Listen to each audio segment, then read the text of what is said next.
नमस्कार। Exam happy by Jharkhand channel में आपका स्वागत है। तो दोस्तों बताते चले, झारखंड में आकलन परीक्षा का आगाज हो चुका है। आपकी परीक्षा जो है 30 जुलाई को होने वाली है।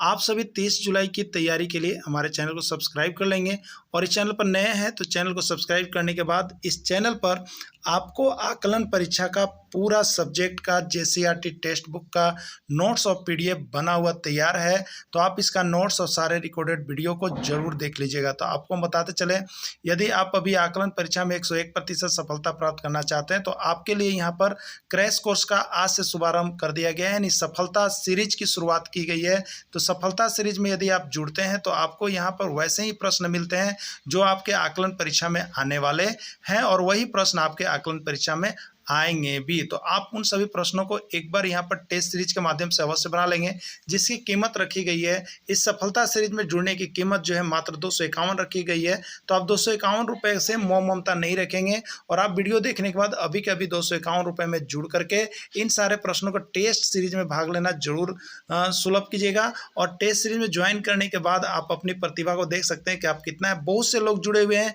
आप भी जुड़िए और अभी जुड़िए सिर्फ और सिर्फ 251 में। और फुल कंप्लीट कोर्स जिसमें सारे नोट्स, पीडीएफ और वीडियो भी मिलेंगे, वो आपको यहाँ पर 400 रुपये में हो जाते हैं। तो यदि आपको सिर्फ क्रैश कोर्स में जुड़ना है तो 251 रुपये और यहाँ पर पूरे नोट्स लेकर के साथ में पढ़ने हैं तो आपके लिए यहाँ पर मिल रहे हैं 400 रुपये में। और सिर्फ नोट्स और पीडीएफ लेना है तो यहाँ पर प्रत्येक विषय का नोट्स आपको 30 रुपये में मिल जाएगा। तो आप इसमें से जो भी चीज़ आपको अच्छा लगता है जरूर परचेज कर लीजिएगा, क्योंकि टेक्स्ट बुक पर आधारित बना हुआ है, आपका चैप्टर वाइज बना हुआ है और साथ ही साथ हाथ से लिखा हुआ है, जो कि कहीं भी उपलब्ध नहीं है। यदि आप बाजारू किताब लेकर के पढ़ रहे हैं तो आप कहीं ना कहीं धोखा खा रहे हैं। इसलिए आप अभी से हाथ से लिखा हुआ नोट्स और अपने टेक्स्ट बुक का एक बार जरूर मिलान करके पढ़ लीजिएगा। तो चलिए चलते हैं आज के सफलता सीरीज के का चयन करें। देखिए यह प्रश्न आपको हिंदी सेक्शन के अंतर्गत है, ठीक है। प्रश्न किसके अंतर्गत है तो आप देख रहे हैं यहाँ पर हिंदी सेक्शन के अंतर्गत यह प्रश्न है आपको। तो हर सेक्शन से देखिए, यहाँ पर हम आपको हर सेक्शन से प्रैक्टिस सेट करवा रहे हैं और इसी तरह का प्रश्न आपको छपने का पूरा संभावना है। तो इसी तरह का प्रैक्टिस सेट में यहाँ सफलता सीरीज में सिर्फ यदि आप सफलता सीरीज में जुड़ना चाह रहे हैं तो सिर्फ और सिर्फ 250 रुपये में 30 दिन का इस सफलता सीरीज में टेस्ट लगाइए और देखिए अपने जिले में आपका कितना स्थान बन रहा है। तो आप सभी अभी अभी इस सफलता सीरीज में जरूर जुड़िएगा और एनसीईआरटी पाठ्यक्रम, जेसीईआरटी पाठ्यक्रम पर आधारित सारे प्रश्नों का यहाँ पर लाइव टेस्ट जरूर दीजिएगा। शुद्ध वर्तनी का चयन करें। नमस्कार, संकट, नमस्कार या औरत, इसमें कौन शुद्ध है आपको बताना है, ठीक है। देखिए नमस्कार यह बिल्कुल गलत लिखा हुआ है। नमस्कार देखिए ये बिल्कुल सही है, इस तरह से नमस्कार लिखा जाता है। संकट भी आपका गलत है और औरत नहीं होता है, देखिए औरत होता है। तो उच्चारण के आधार पर यहाँ पर शुद्ध और अशुद्ध हम लोग करते हैं। तो शुद्ध वर्तनी जो है इसमें सी है, राइट आंसर इसका सी हो जाएगा। इस वर्तनी से एक न एक प्रश्न आपके एग्जाम में पक्के छपने वाले हैं, तो आप सभी जरूर देख लीजिएगा, ठीक है। अगला देखिएगा, महाशय का सही संधि विच्छेद है। संधि विच्छेद तो पक्का एग्जाम में आपका आ ही रहा है, तो आप सभी जरूर एक बार संधि विच्छेद को भी देख लीजिएगा। और इस तरह का अगर संधि विच्छेद का पूरा बहुत से राज्यों में जो भी संधि विच्छेद अब तक आया है उसका नोट्स यदि आप नहीं परचेज किए हैं तो आपको यहाँ पर बना बनाया हुआ सारा जेसीईआरटी टेक्स्ट बुक पाठ्यक्रम पर आधारित सारा नोट्स यहाँ पर तैयार है। आप यहाँ से नोट्स एक बार परचेज करके पढ़ लीजिएगा ना, तो आपको एग्जाम में कोई भी रोक ही नहीं सकता। इस तरह का नोट्स बना हुआ है, तो आप सभी जरूर नोट्स यहाँ से परचेज करेंगे। एग्जाम में जाने से पहले तक नोट्स एक बार आपको देखना है तो देखना है, नहीं तो टेक्स्ट बुक का नोट्स बहुत ही आपको नुकसान में डाल सकता है। तो आप जेसीईआरटी पाठ्यक्रम का नोट्स यहाँ पर हाथ से लिखा हुआ अवेलेबल है, आप सभी जरूर ले लेंगे। महाशय का सही संधि विच्छेद है मही जोड़ आशय, मह जोड़ आशय, महा जोड़ आशय या कोई नहीं, ठीक है। तो महाशय का सही संधि विच्छेद हो जाएगा महा जोड़ आशय। यह बहुत बार एग्जाम में पूछ दिया गया है आपका कि महाशय का सही संधि विच्छेद क्या होगा। अगला है, सूर्य किस प्रकार का शब्द है आपको बताना है। यह सूर्य जो है किस प्रकार का शब्द है, तत्सम, तद्भव, देशज या विदेशज, सूर्य किस प्रकार का शब्द है। तो देखिए सूर्य जो है यह संस्कृत शब्द है, यह संस्कृत शब्द है और इसी को हिंदी में हम लोग लिखते हैं सूरज। क्या लिखते हैं, सूरज लिखते हैं ना। तो संस्कृत वाले शब्द जो होते हैं वो तत्सम शब्द कहलाते हैं, इसलिए सूर्य जो है वो आपका तत्सम शब्द के अंतर्गत चला जाएगा। तत्सम, तद्भव, देशज, विशेषज यदि आप नहीं देखे हैं तो हिंदी के अंतर्गत पूरा नोट्स बना हुआ है, एक बार देखने के बाद दोबारा आप भुलाइएगा नहीं, इसलिए यहाँ से नोट्स जरूर परचेज कीजिए। अभिनय में कौन सा उपसर्ग है आपको बताना। देखिए, उपसर्ग और प्रत्यय बताने का बहुत अच्छा तरीका हम उसे बताए हुए हैं, जो नोट्स है यहाँ भी आपको बता देते हैं कि अगर उपसर्ग और प्रत्यय बताना है तो अभिनय है, इसको तोड़िए, संधि विच्छेद कर दीजिएगा तो आएगा आपका अभिजोड़ नय। ठीक है, ये प्लस के पहले है तो जो पहले लगता है उसको उपसर्ग, और ये प्लस के बाद है जो बाद लगता है ओकरा कहते हैं प्रत्यय। तो अभिनय में जो है अभि उपसर्ग है। कौन सा उपसर्ग है? अभी उपसर्ग है। एकदम लेकर के पढ़ लीजिए मेरे प्यारे से बंधु, बहुत कम समय है और कम समय में अधिक मार्क्स लाना चाह रहे हैं तो यही आपके पास एक विकल्प बचा है और सब विकल्प आपको बंद हो गया है। चलिए सीडीपी के अंतर्गत हम लोग आ गए हैं, पूरा सेक्शन बाय सेक्शन हम क्लास दिए हैं। बालक के कितने वर्ष तक की आयु को बाल्यावस्था कहा जाता है? देखिए, ये जो अवस्था है ना, एक प्रश्न आपका छप रहा है एग्जाम में तो छप रहा है, एकदम संकोच मत रखिएगा, इसलिए सब देख लीजिएगा। तो देखिए, शुरू बार होता है शैशवावस्था, जिसको हम लोग 0 से 5 वर्ष या 0 से 6 वर्ष किसी किसी किताब मिलेगा।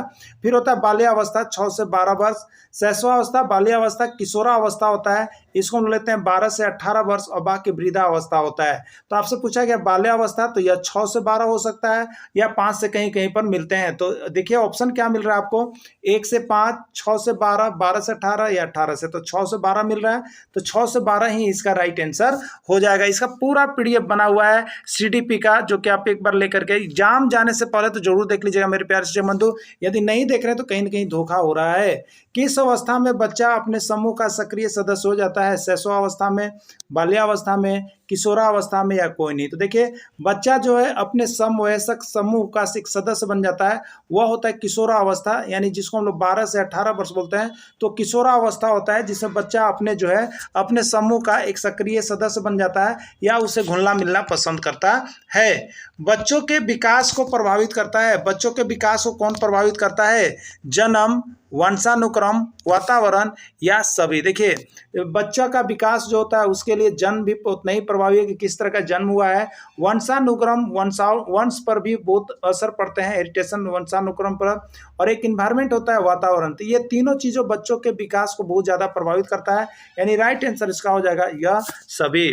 गर्भ में सर्वप्रथम निर्माण होता है, 1001 बार प्रश्न पूछ दिया गया है, तो आप सभी जरूर देख लीजिएगा। गर्भ में सर्वप्रथम निर्माण होता है पैर, सिर, धड़ या कोई नहीं?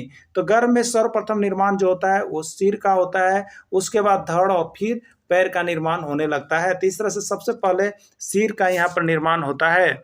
चलिए, तार्किक क्षमता रीजनिंग के अंतर्गत आप आ जाएंगे। यहाँ पर दिया हुआ है कार ड्राइवर, कार का संबंध ड्राइवर से है, तो हवाई जहाज का संबंध किस चीज से होगा? कैप्टन से, एयर होस्टेस से, पायलट से या कंडक्टर से? ठीक है, तो कार को कौन चलाता है हमें बता दीजिए। ड्राइवर चलाता है, संबंध बता रहा है। तो अब यहाँ पर बताना हो कि हवाई जहाज को कौन चलाता है, उसको क्या कहते हैं?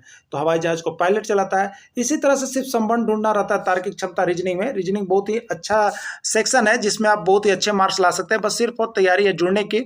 और यहाँ पर रीजनिंग का तो इस कदर आपको नोट्स बना दिया गया है कि आपको वहाँ से भिड़ना ही भिड़ना है। तो रीजनिंग का भी नोट्स परचेज कर लीजिएगा, जरूर एक बार देख लीजिएगा, और ऐसे फुल कंप्लीट कोर्स आप कर लीजिएगा तो 100% यहाँ से रिजल्ट आपका आ रहा है। देखिए, स्टार को रेड्स लिखा जाता है। स्टार को क्या लिखा जा रहा है? देखिए, रेड्स लिखा जा रहा है।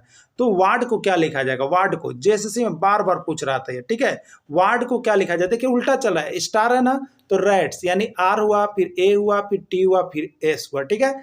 तो वार्ड्स को क्या लिखेंगे? तो वार्ड्स को हम क्या लिखेंगे? तो जस्ट उल्टा लिखना है। ये बाएं से इधर लिखा हुआ है तो इसमें देखिएगा ये जो बायां है वो दायां बन गया है ना, इधर से चल रहा है, आर फिर ए फिर टी फिर एस। तो आप इसी तरह लीजिएगा, तो पहले हो जाएगा डी, फिर क्या हो जाएगा आर, फिर क्या हो जाएगा ए, और फिर क्या हो जाएगा डब्लू, यानी डी आर ए डब्लू। ये किस में है? सी में है, यही इसका राइट आंसर हो जाएगा। चलिए अगला देखिएगा, यहाँ पर 4, 16, 5 और क्या होगा?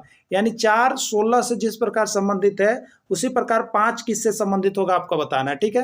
तो देखिए 4 है और 16 जो है वो क्या है? 4 का स्क्वायर है।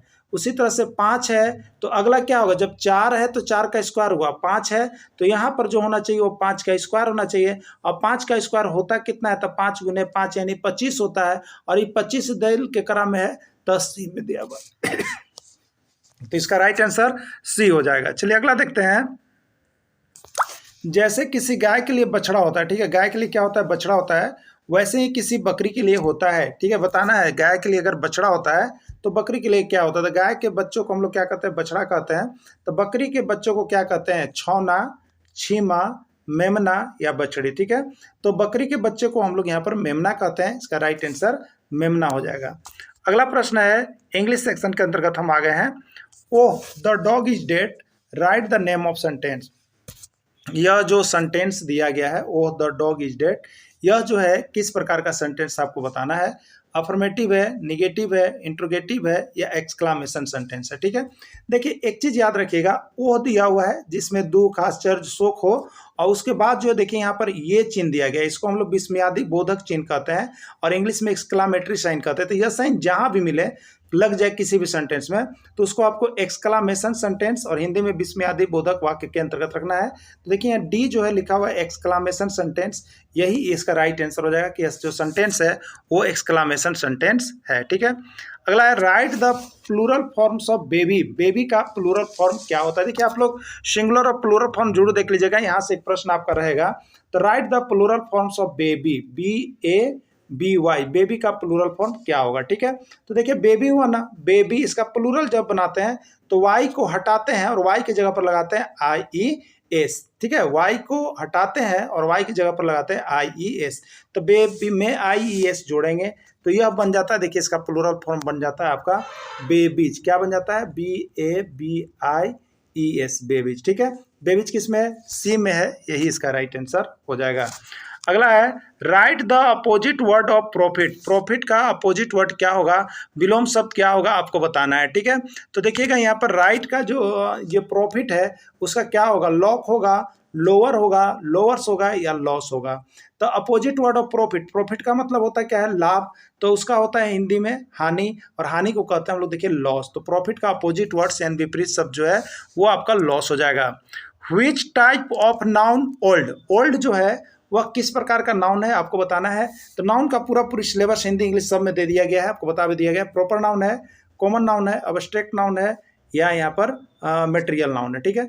तो ओल्ड, देखिए अगर किसी भी नाउन का गुण बताया जा रहा है, नाउन में उस वर्ड से किसी का भी गुण बताया जा रहा है, दोष बताया जा रहा है, अवस्था बताया जा रहा है जिसको सिर्फ अनुभव किया जा सकता है, बताया नहीं जा सकता है, तो ये जो कर रहा है, अगर आप only for feeling of the sentence this words it's non is abstract noun. उसको हम लोग क्या नाम से जानते हैं? अब्स्ट्रैक्ट नाउन के नाम से जानते हैं। भाववाचक संज्ञा कहते हैं, जैसे बुढ़ापा है, जवानी है, उम्र है, ये सभी भाववाचक संज्ञा, उसी को अब्स्ट्रैक्ट नाउन। तो यहाँ पर ओल्ड जो है अब्स्ट्रैक्ट नाउन के अंतर्गत आएगा। चलिए पर्यावरण अध्ययन विज्ञान, देखिए यहाँ पर जब आप सीरीज में भाग लेते हैं, जब आप टेस्ट लगाते हैं तो आपको ध्यान देना है, अगर पर्यावरण अध्ययन विज्ञान का है तो वह पर्यावरण अध्ययन यानी 1 से 5 और विज्ञान वाले शिक्षक ही केवल बनाएंगे। इसको सामाजिक विज्ञान के अगर जो शिक्षक होंगे वो नहीं बनाएंगे, उसका अलग से दिया हुआ रहता है, ठीक है। तो आप उसको जरूर देख लीजिएगा। समुद्र के जल को उपयोग में नहीं लाया जा सकता है, किसका? समुद्र के जल को उपयोग में नहीं लाया जा सकता है, कौन को नहीं ला सकते हैं? पीने के उपयोग में नहीं ला सकते हैं, कृषि कार्य में नहीं ला सकते हैं, घरेलू कार्य में नहीं ला सकते हैं, या सभी, ठीक है। तो समुद्र के जल का उपयोग जो है हम लोग यहाँ पर न पीने में कर सकते हैं, न कृषि कार्य में कर सकते हैं, न घरेलू कार्य में, यानी ये सभी हो जाएगा। क्या हो जाएगा? यह सभी हो जाएगा आपका, ठीक है, यह सभी हो जाएगा। चलिए अगला हो जाएगा यहाँ पर, शुद्ध जल होता है। शुद्ध जल किस प्रकार का होता है? क्षारीय होता है, उदासीन होता है, अम्लीय होता है या कोई नहीं, ठीक है।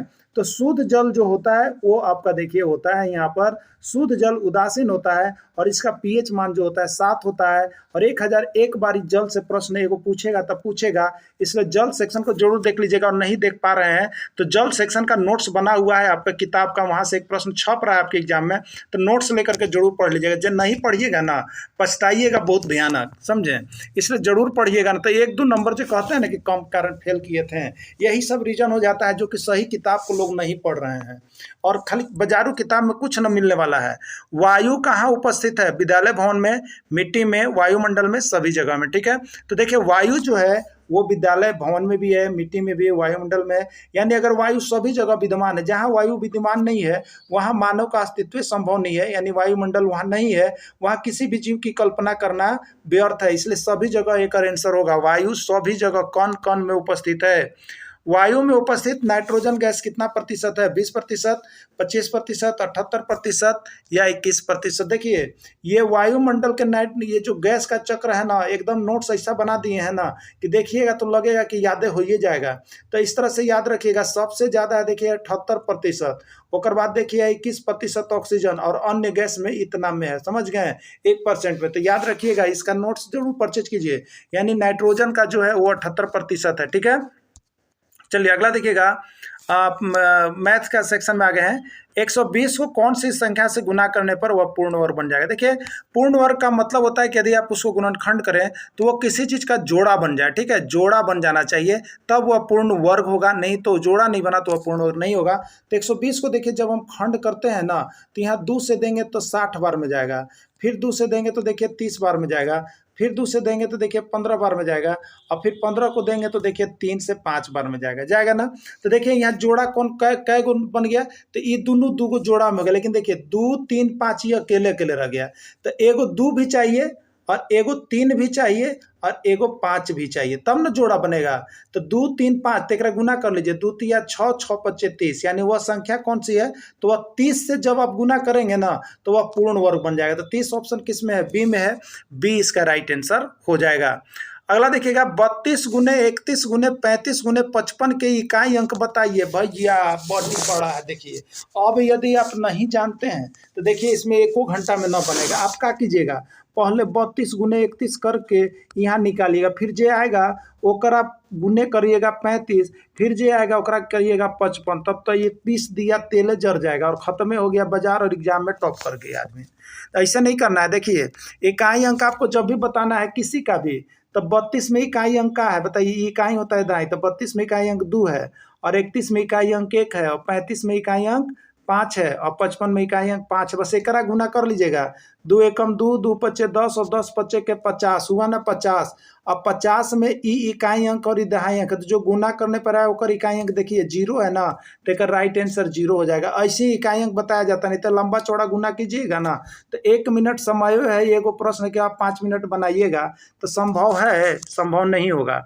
चलिए अगला देखिएगा, किसी समकोण त्रिभुज एबीसी में यदि AC 13 सेंटीमीटर है, BC 5 सेंटीमीटर है तो AB का मान बताइए क्या होगा? ठीक है, देखिए समकोण त्रिभुज जो होता है उसमें सबसे बड़ी भुजा को कर्ण कहते हैं हम लोग, और याद रखिएगा कर्ण बराबर होता है, कर्ण का स्क्वायर बराबर होता है लंब का स्क्वायर प्लस आधार का स्क्वायर। यानी कर्ण निकालना है तो अंडर रूट क्या हो जाएगा? लंब का स्क्वायर प्लस आधार का स्क्वायर, ठीक है, एकदम याद रखिएगा। तो आपको निकालना क्या है? यहाँ पर दिया है AB ना, तो एक समकोण त्रिभुज का चलिए फिगर बना लीजिएगा। अगर नहीं है तो आप देखिएगा ये समकोण त्रिभुज होता है, ये A है, ये B है और ये C है। AC 13 सेंटीमीटर है, BC 5 सेंटीमीटर, ये भी आधार निकालना, ठीक है।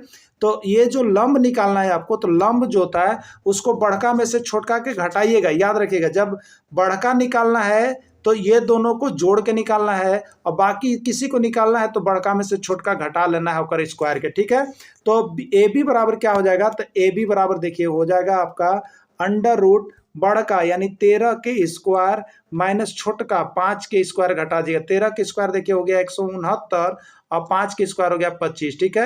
अब 169 में से 25 घटाइएगा तो बचेगा देखिए अंडर रूट 144, और 144 के वर्गमूल आप लोग कीजिएगा तो देखिए आता है 12। 144 के खंड करके देख लीजिएगा, यानी 144 किसका वर्ग है? 12 का है, इसलिए 144 का वर्गमूल 12 हो जाएगा, ठीक है। चलिए अगला दे रहा है 56, 53 क्यू का इकाई अंक क्या होगा? बताइए इसका इकाई अंक आपको निकालना, तो आप क्या कीजिएगा? 56, 53 गुने 56, 53 गुने 56, 53। बताइए इतना करना संभव है? नहीं ना है। इतना गुना करते करते तो पगलाइए जाएगा आदमी और एग्जामवा निकलिए जाएगा। तो इसका जब इकाई अंक बताना है तो आप देखिए 56, 53 में इकाई अंक कौन है? 3 है ना, तो 3 है और ओकर क्यू खाली कर लीजिएगा, ठीक है। तो 3 का क्यू मतलब क्या हो गया? 3 गुने 3 गुने 3 हुआ ना, 3 तिया 9, 9 तिया 27 हुआ, 27। अब 27 में इकाई अंक 7 है और दहाई अंक 2 है, तो इकाई अंक पूछा है ना, तो 7 एक आंसर हो जाएगा। 7 किस में है? तो ऑप्शन देख लीजिएगा यहाँ पर 7 ऑप्शन किस में है? तो 7 ऑप्शन जो है आपका वो सी में है। किस में है? सी में है, ठीक।